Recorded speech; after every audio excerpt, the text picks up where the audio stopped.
The Pacific Ocean stretched endlessly before Admiral Chuichi Nagumo as he stood on the bridge of the aircraft carrier Akagi, his weathered hands gripping the rail with white-knuckled intensity.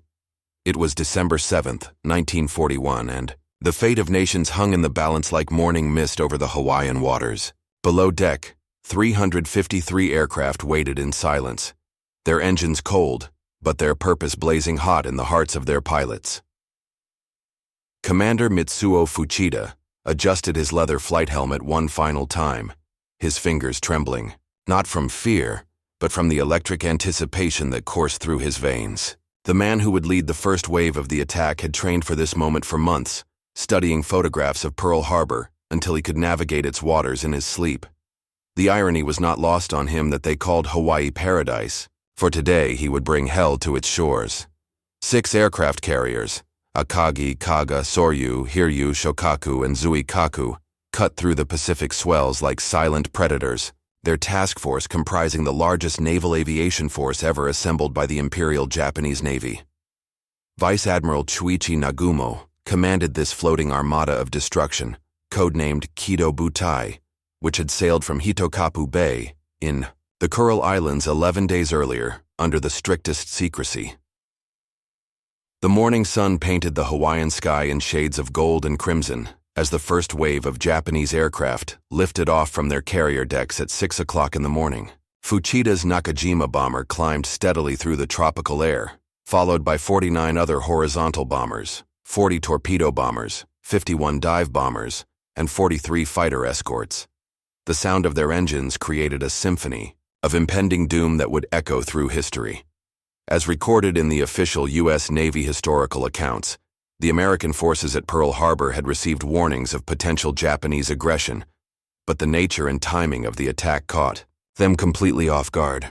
Intelligence failures and communication breakdowns would later be scrutinized in congressional hearings, but on this Sunday morning, the reality was devastatingly simple. America was about to be thrust into World War II through a catastrophic surprise attack. Below the approaching formation, the island of Oahu awakened to what seemed like another peaceful Sunday. Sailors aboard the USS Arizona prepared for morning colors, while others enjoyed shore leave in Honolulu. The battleships of the Pacific Fleet rested at anchor in the harbor like sleeping giants, their crews blissfully unaware that they had become sitting ducks in a carefully orchestrated trap. Admiral Husband Kimmel, Commander-in-Chief of the Pacific Fleet, was having breakfast at his quarters when the first reports would soon reach him. Lieutenant General Walter Short, commanding the Hawaiian Department, had ordered his aircraft parked wingtip to prevent sabotage, inadvertently creating perfect targets for the incoming Japanese pilots. The stage was set for one of the most pivotal moments in modern history. In less than 2 hours, the United States would transform from a reluctant neutral observer to a fully committed combatant in the greatest conflict humanity had ever known. The surprise attack on Pearl Harbor would not only change the course of World War II, but would fundamentally alter the balance of global power for generations to come. At 7:55 in the morning, Commander Fuchida's voice crackled across the radio frequencies with 3 words that would forever change the course of human history. Tora! Tora! Tora! The code phrase signified that complete tactical surprise had been achieved, and within moments, the peaceful morning tranquility of Pearl Harbor erupted into a maelstrom of fire, smoke, and death. The first bombs fell on Ford Island's Naval Air Station, where rows of American aircraft sat helplessly exposed on the tarmac. Lieutenant Commander Kakuichi Takahashi's dive bombers screamed down from the sky like mechanical falcons, their payload transforming the airfield into a landscape of twisted metal and burning fuel. The carefully planned attack targeted not just ships, but the air power that might mount a counterattack. Aboard the USS Arizona, Rear Admiral Isaac Kidd was preparing for a routine Sunday when the world exploded around him. The massive battleship, pride of the Pacific Fleet, became the focal point of the most devastating single blow of the attack, when a modified 16-inch armor-piercing shell, converted into a bomb, penetrated her forward magazine. The resulting explosion lifted the 45,000-ton vessel partially out of the water, before settling her forever into the harbor's muddy bottom, taking with her 1,177 sailors and Marines. Seaman First Class Donald Stratton, was painting aboard the Arizona when the attack began. Years later, he would recall the surreal quality of watching torpedo bombers approach at masthead level, their pilots so close he could see their faces behind their goggles.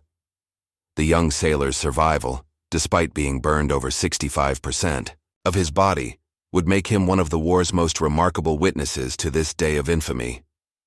According to documentation from the Pearl Harbor Survivors Association, the human cost was immediate and catastrophic. Sailors trapped below decks in capsizing ships faced impossible choices between drowning and burning, while their shipmates above struggled to mount any coherent defense. The USS Oklahoma, struck by 5 torpedoes in rapid succession, rolled completely over, trapping 415 men inside her steel tomb. Lieutenant Kenneth Taylor and Second Lieutenant George Welch managed to reach their P-40 Warhawk fighters at Halaiwa Field and successfully engage the Japanese attackers, shooting down several enemy aircraft. Their actions represented some of the few bright spots in an otherwise disastrous day for American forces, proving that individual courage could shine even in the darkest hours.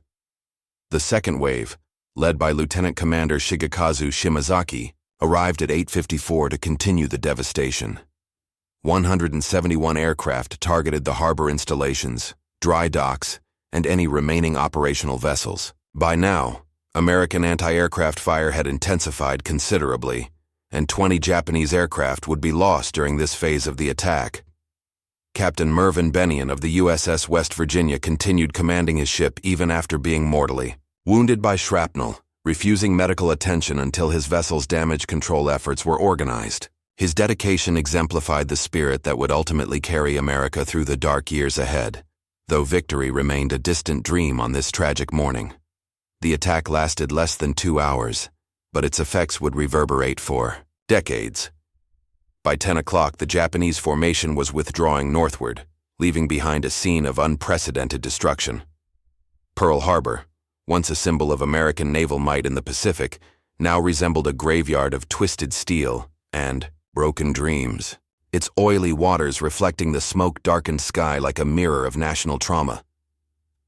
The immediate aftermath of the Pearl Harbor attack revealed the true scope of the catastrophe that had befallen the United States Pacific Fleet.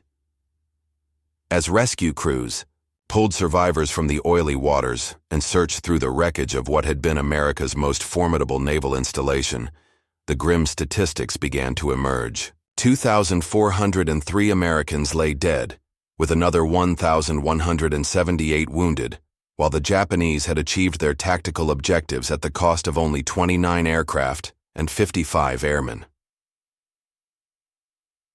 President Franklin Delano Roosevelt received the first fragmentary reports of the attack while having lunch at the White House with Harry Hopkins, his closest advisor. The president's initial reaction was one of controlled fury mixed with strategic calculation.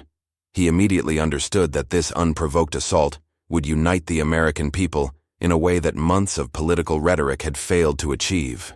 The isolationist movement, which had prevented full American entry into the war, would crumble overnight in the face of such naked aggression. Secretary of the Navy, Frank Knox, departed immediately for Hawaii, aboard a special aircraft to assess the damage firsthand. His subsequent report to Roosevelt painted a picture of devastation that was almost incomprehensible. 18 ships sunk or seriously damaged, including 8 battleships that had formed the backbone of Pacific Fleet strength. The USS Arizona would never sail again, while the USS Oklahoma had capsized completely, taking hundreds of sailors with her to the bottom of the harbor. Admiral Chester Nimitz, who would soon replace Admiral Kimmel as Commander-in-Chief of the Pacific Fleet, later observed that the Japanese had made 3 critical errors in their attack planning. They had failed to target the fuel storage facilities that would prove essential for future Pacific operations, ignored the vital submarine base and repair facilities, and most importantly, the 3 aircraft carriers assigned to the Pacific Fleet had been at sea during the attack. As reported in contemporary New York Times coverage, the news of Pearl Harbor reached the American mainland in waves of disbelief and mounting anger. Radio broadcasts interrupted regular programming to deliver fragmentary reports of the attack, while newspaper editors scrambled to produce extra editions that would capture the magnitude of this unprecedented assault on American soil. The human drama unfolding in Hawaii transcended mere military statistics. Nurse Lieutenant Ruth Erickson at the Pearl Harbor Naval Hospital treated a continuous stream of burned and wounded sailors, working 20-hour shifts as the facility was overwhelmed by casualties. Her letters home, preserved in the National Archives, describe scenes of heroism and horror that would haunt survivors for the rest of their lives. Captain Franklin Van Valkenburg of the USS Arizona posthumously received the Medal of Honor for remaining at his post during the fatal explosion that claimed his life and that of Admiral Kidd. Their sacrifice, multiplied across dozens of ships and hundreds of individual acts of courage, began to forge the resolve that would carry America through 4 years of global warfare. The strategic implications of the attack extended far beyond the immediate tactical success achieved by Admiral Nagumo's task force. Japan had awakened what Admiral Isoroku Yamamoto himself had called a sleeping giant, though whether he truly uttered those prophetic words remains debated by historians. What cannot be disputed is that December 7, 1941, marked the end of American isolationism and the beginning of the nation's emergence as a global superpower. By evening, as rescue operations continued under floodlights and the acrid smoke began to clear from Pearl Harbor, the transformation of American public opinion was already complete. The debate over whether to enter World War II had ended in a single morning of fire and blood. At 12:30 in the afternoon on December 8, 1941, President Franklin Delano Roosevelt approached the podium in the House of Representatives chamber, his face grave with the weight of history. The joint session of Congress fell silent as the president began to speak words that would echo through the ages. Yesterday, December 7, 1941, a date which will live in infamy, the United States of America was suddenly and deliberately attacked by naval and air forces of the Empire of Japan. The speech, lasting only 6 minutes and 30 seconds, represented far more than a call for war. It marked America's full emergence onto the world stage as a global power. Roosevelt's carefully chosen words transformed the Pearl Harbor attack from a military disaster into a moral crusade, uniting a previously divided nation behind the cause of defeating fascism wherever it threatened democratic values. Within the Isitar House chamber sat men who had argued bitterly against American involvement in foreign wars just 24 hours earlier. Senator Burton Wheeler of Montana, previously one of the most vocal isolationists, now sat in stunned silence as the president outlined the scope of Japanese aggression across the Pacific. The attack had not been limited to Hawaii. Simultaneous assaults on the Philippines, Guam, and Wake Island revealed a coordinated strategy of conquest that threatened American interests across the vast Pacific Ocean. The congressional response was swift and nearly unanimous. When the vote was called for a declaration of war against Japan, only one member of Congress dissented, Representative Jeanette Rankin of Montana, who had also voted against American entry into World War I. Her lonely no vote underscored just how completely Pearl Harbor had transformed American political sentiment in the span of a single day. Military planners were already working around the clock to assess America's strategic position and develop responses to the Japanese offensive. General George Marshall, Army Chief of Staff, faced the daunting task of mobilizing a peacetime military establishment for global warfare, while simultaneously defending territories under immediate threat.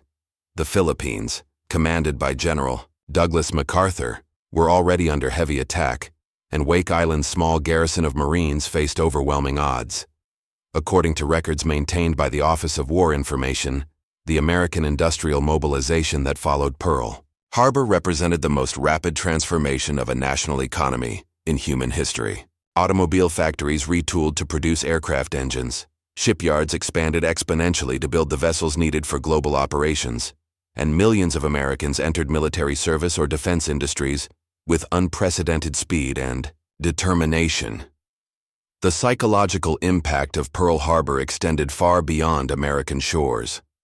In London, Prime Minister Winston Churchill reportedly wept with relief upon hearing news of the attack, knowing that American entry into the war would ultimately ensure Allied victory despite the immediate tactical setback. The British Empire, which had stood alone against Nazi Germany for over 2 years, would now have the world's greatest industrial power as a full partner in the struggle. Admiral Isoroku Yamamoto, architect of the Pearl Harbor attack, privately expressed doubts about the long-term wisdom of awakening American military potential. His strategic gamble had been based on the hope that a devastating surprise attack would discourage American resistance to Japanese expansion in Southeast Asia. Instead, the attack had eliminated any possibility of a negotiated settlement and committed Japan to a prolonged war against an enemy with vastly superior industrial resources. The transformation of American society accelerated with breathtaking speed. Draft boards processed millions of young men, while women entered the workforce in unprecedented numbers to replace male workers entering military service. The attack that was meant to cripple American resolve had instead unleashed the full productive capacity of the world's most powerful democracy. By the end of December 8th, America was no longer the reluctant neutral it had been just 48 hours earlier. It had become the arsenal of democracy, committed to total victory against the Axis powers, regardless of cost or sacrifice required. Within weeks of the Pearl Harbor attack, the United States began demonstrating the industrial and military resilience that would ultimately prove decisive in the Pacific War. While rescue divers still worked to recover bodies from the sunken battleships, American shipyards received orders for new construction that would dwarf the losses suffered on December 7th. The attack that was intended to cripple American naval power had instead catalyzed the greatest shipbuilding program in maritime history. Admiral Chester Nimitz arrived in Hawaii on Christmas Day, 1941, to assume command of the Pacific Fleet from Admiral Kimmel. His first inspection of Pearl Harbor revealed both the magnitude of the disaster and the remarkable speed of American recovery efforts. The USS West Virginia, which had been sunk at her moorings, was already being raised and would eventually return to service. The Pennsylvania, damaged but not destroyed, was undergoing repairs that would make her more powerful than ever. The strategic situation facing Nimitz was dire, but not hopeless. While most of the Pacific Fleet's battleships were out of action, the three aircraft carriers that had been at sea during the attack, Enterprise, Lexington, and Saratoga, remained operational. These vessels, along with their embarked air groups, would form the nucleus of American naval operations until new construction could replace the losses at Pearl Harbor. Lieutenant Colonel James Doolittle was already planning an audacious response to the Japanese attack that would demonstrate American resolve and reach. His proposal to launch Army Air Force bombers from Navy aircraft carriers seemed impossible to many planners, but the psychological need to strike back at the Japanese homeland made the technically challenging mission a strategic imperative. The Doolittle raid, launched from the USS Hornet on April 18, 1942, would prove that Japan itself was vulnerable to American retaliation. The human cost of Pearl Harbor continued to resonate through American society as families received notification of their losses. Gold Star mothers displayed service flags in windows across the nation, while recruitment offices experienced unprecedented demand from young men seeking to avenge the surprise attack. The attack had not only unified American public opinion, but had created a generation determined to ensure that such aggression would never again go unpunished. According to documentation from the War Production Board, American industrial output began increasing at rates that seemed impossible to pre-war observers. Liberty ships slid down construction ways every few days, while aircraft production increased exponentially. The B-29 Superfortress, still in development at the time of Pearl Harbor, would eventually carry the war directly to Japanese cities with devastating effect. Intelligence operations also expanded dramatically in response to Pearl Harbor. The attack had revealed critical gaps in American ability to intercept and decode Japanese communications, deficiencies that would be addressed through massive investment in cryptographic capabilities. The breaking of Japanese naval codes would prove crucial in subsequent battles, particularly the decisive engagement at Midway. Admiral William Bull Halsey, commanding Task Force 8 built around the Enterprise, embodied the aggressive spirit that Pearl Harbor had unleashed in American naval leadership. His raids on Japanese positions in the Marshall and Gilbert Islands served notice that the United States Navy would not remain passive despite the losses suffered in Hawaii. These early offensive operations, while limited in scope, demonstrated that American naval aviation remained a potent force. The attack's impact on American grand strategy extended far beyond the Pacific theater. President Roosevelt and Prime Minister Churchill, meeting in Washington just weeks after Pearl Harbor, agreed on a Europe-first strategy that would prioritize the defeat of Nazi Germany while maintaining sufficient pressure on Japan to prevent further expansion. This strategic decision reflected confidence that American industrial capacity could support global operations on an unprecedented scale. By the first anniversary of Pearl Harbor, the transformation of American military power was already evident. New battleships, aircraft carriers, and thousands of aircraft were entering service, while millions of Americans had been trained for military operations across the globe. The surprise attack that was meant to paralyze American resistance had, instead, triggered the mobilization of democratic capitalism's full potential for warfare. The smoke had long since cleared from Pearl Harbor, but the reverberations of that December morning continued to reshape the world order in ways that Admiral Yamamoto could never have imagined. By June 4th through 7th, 1942, at the Battle of Midway, the strategic tables had completely turned. American codebreakers, working from intelligence gathered after Pearl Harbor, enabled Admiral Nimitz to position his forces for a devastating ambush of the Japanese fleet, sinking 4 aircraft carriers and effectively ending Japan's offensive capability in the Pacific. The industrial miracle that Pearl Harbor had triggered reached its full flowering by 1943. American shipyards launched more tonnage in a single year than Japan had built in the previous decade, while aircraft production reached levels that dwarfed all other nations combined.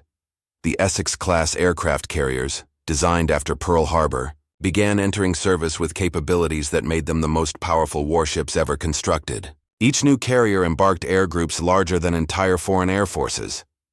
General Curtis LeMay's strategic bombing campaign against Japan represented the ultimate fulfillment of Pearl Harbor's legacy. Flying from bases captured through island hopping, campaigns that demonstrated American amphibious warfare capabilities, B-29 superfortresses delivered devastating attacks on Japanese cities that made the Pearl Harbor raid seem modest by comparison. The March 9th through 10th, 1945, firebombing of Tokyo killed more people in a single night than had died at Pearl Harbor in the entire attack. The development of atomic weapons, accelerated by Pearl Harbor's demonstration of the need for decisive military capability, brought the Pacific War to its conclusion in August 1945. President Harry Truman's decision to use these weapons against Hiroshima and Nagasaki reflected the same determination to achieve complete victory that had emerged from the ashes of Pearl Harbor. The Japanese surrender ceremony aboard the USS Missouri in Tokyo Bay on September 2, 1945, took place in the shadow of the very harbor where American naval power had suffered its greatest humiliation. The geopolitical consequences of Pearl Harbor extended far beyond the defeat of Japan. American emergence as a global superpower, catalyzed by the attack, fundamentally altered the international system for the remainder of the 20th century and beyond. The United Nations, NATO, and other institutions of collective security reflected American determination to prevent future surprise attacks through international cooperation and forward defense. As documented in post-war strategic analyses by the Rand Corporation, Pearl Harbor's lessons influenced American defense planning for generations. The attack demonstrated the importance of intelligence gathering, the vulnerability of concentrated forces, and the need for strategic warning systems. These insights shaped Cold War military doctrine and continue to influence contemporary defense policy in an era of asymmetric threats and cyber warfare.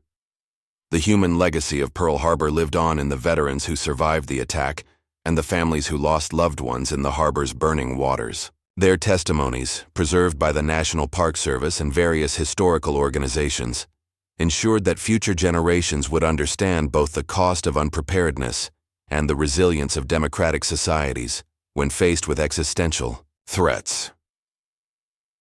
Admiral Nimitz's observation that the attack had awakened a sleeping giant proved prophetic in ways that transcended military affairs.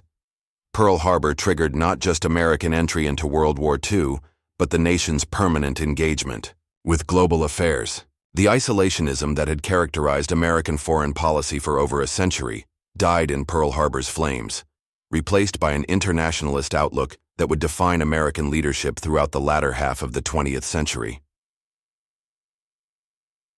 The USS Arizona Memorial, dedicated in 1962, stands today as both a tomb for the sailors entombed within her hull and a symbol of national resilience. The memorial's inscription captures the essence of Pearl Harbor's enduring significance. To the memory of the gallant men here entombed and their shipmates who gave their lives in action on December 7, 1941, on the USS Arizona.